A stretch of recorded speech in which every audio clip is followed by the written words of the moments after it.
তারারা ভালোবেসে আলো জ্বেলেছিল, সূর্যের আলোতায় নিভে গিয়েছিল। আজকে ইন্টারন্যাশনাল শেফ ডে। এই দিনে আমরা সেলিব্রেট করি। আমরা বাংলাদেশে যত শেফ আছে যারা নতুন এসেছে তাদেরকে আমরা স্বাগত জানাই। আমরা কি বলি জানেন, তারারা ভালোবেসে আলো জ্বেলেছিল, সূর্যের আলোতায় নিভে গিয়েছিল। তারা ওই এক একটা ধ্রুবতারা, এই ধ্রুবতারাকে আমরা বাংলাদেশে আমাদের শেফ আকাশে উজ্জ্বল তারকার মতো জ্বলতে দেখতে চাই।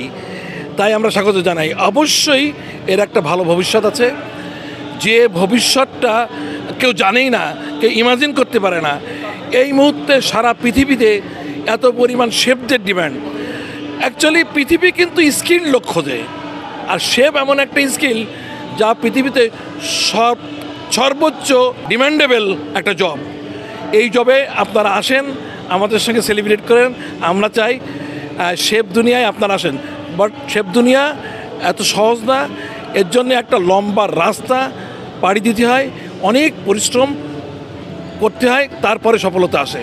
আমাদের ঘাটতিটা হচ্ছে আমরা শেফ ট্রেনিং করি কিন্তু ট্রাকে থাকি না, আর আমরা বুঝতে পারি না। আরেকটা হচ্ছে আমাদের এটা কমিউনিকেশন স্কিল, এখানে আমাদের অনেক বড় একটা ঘাটতি আছে।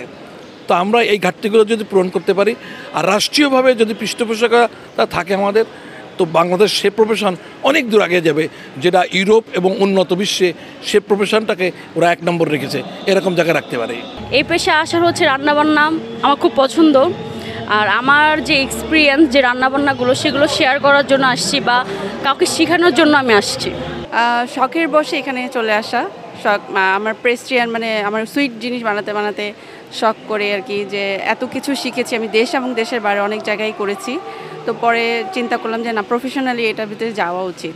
তো আস্তে আস্তে ওই শখ থেকে প্রফেশনালে ঢুকে পড়া। এখন আমি বর্তমানে শেফি প্রফেশনে আছি। ইভেন আমি হচ্ছে কি এখন ফুড নিয়ে কাজ করছি আর কি। আসসালামু আলাইকুম, আমি শেফ পনির হোসাইন, কেবাব এক্সপ্রেসের পক্ষ থেকে আপনাদেরকে অনেক শুভেচ্ছা জানাচ্ছি। আজকে ইন্টারন্যাশনাল শেফ ডে। আমরা সব শেফরা একসাথে হয়েছি আজকের দিনটাকে সেলিব্রেট করার জন্য। আমি ইন্ডাস্ট্রিতে যেহেতু প্রফেশনাল, আমি নিউ কামারদের জন্য আমার একটা বক্তব্য থাকবে, একটা রিকোয়েস্ট থাকবে, একটা অ্যাডভাইস থাকবে। সেইটা হচ্ছে আগে স্কিল হওয়ার চেষ্টা করেন, তারপরে আমরা নেশনকে সার্ভ করতে পারবো ইনশাআল্লাহ। আমি যদি স্কিল না হতে পারি, আমি কখনোই নেশনকে সার্ভ করতে পারবো না। It's a big industry. এই ইন্ডাস্ট্রিতে বিলং করতে হইলে definitely you have to know about this industry, what is the chef, what is cooking, what is the culinary industry. Definitely আপনাদের শুভকামনা থাকবে, আপনাদের জন্য শুভকামনা থাকবে, আমার জন্য দোয়া করবেন। আজকে ইন্টারন্যাশনাল শেফ ডে উপলক্ষে আমরা সব শেফরা একত্রিত হয়েছি এই দিনটিকে উদযাপন করার জন্য।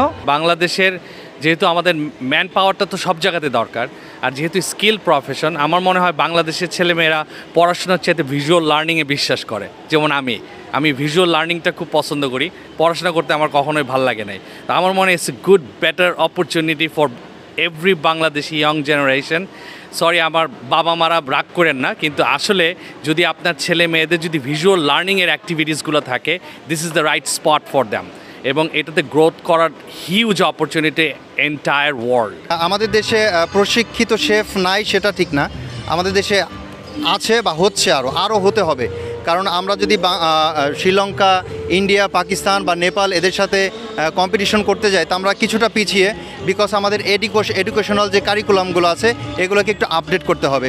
যখন আমাদের বেসিক বেসটা ভালো হবে, সো সেক্ষেত্রে আমরা যে কোনো জায়গায়, ওয়ার্ল্ডের যে কোনো জায়গাতে গিয়ে নিজেকে ভালো মতো প্রেজেন্ট করতে পারবো। Basic is very important for this profession.